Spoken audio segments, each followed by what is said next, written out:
Ça y est, t'as vu la vidéo d'hier? Aujourd'hui, on va continuer cette série de vidéos sur ce qui pourrait causer l'écroulement de notre société. Si tu arrives en cours de chemin, la vidéo d'hier s'affiche en haut à droite. Bon visionnage. Et pour les autres, installe-toi confortablement sur ton lit, mets ton casque ou tes écouteurs, remonte ta couette et c'est parti.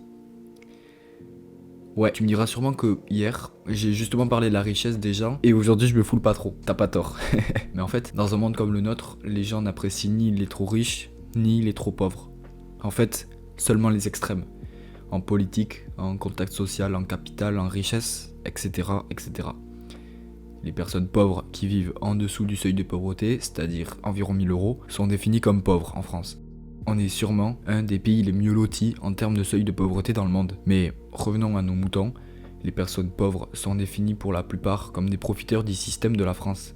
Et dans une société dans laquelle on ne cherche plus à écouter le pourquoi du comment, il y a une forme de haine qui se crée envers les personnes qui profiteraient soi-disant trop des aides de la France. Ce comportement ne nous dirige que vers une guerre civile qui s'annoncera plus on attend, de plus en plus meurtrière.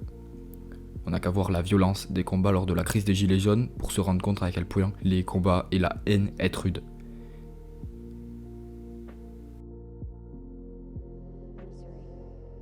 Et alors que notre société n'a jamais connu autant de pauvres, au lieu de les aider, nous continuons à les détester. Je comprends évidemment qu'on ne peut pas aider tout le monde, mais en fait, les personnes qui n'aiment pas les pauvres ou qui souhaitent s'en débarrasser, là encore avec des guillemets, ne comprennent pas que même les personnes qui ne possèdent pas énormément de sous sur leur compte en banque peuvent nous apprendre des choses.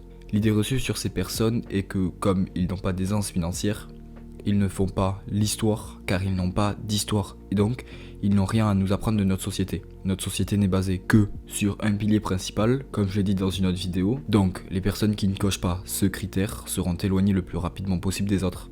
C'est triste d'en venir à ça. On est tous coupables dans ce genre de comportement. Et d'ailleurs, quelle est la dernière fois que t'as dit bonjour ou regardé un sans-abri ? Il y a de fortes chances que ce soit quand tu étais tout petit, car maintenant, tu ne veux pas avoir affaire à eux, ou tu as peut-être honte de la chance que tu as de bien vivre. En attendant, abonne-toi, laisse un like, et je compte sur toi pour être présent demain à 18h. Ciao.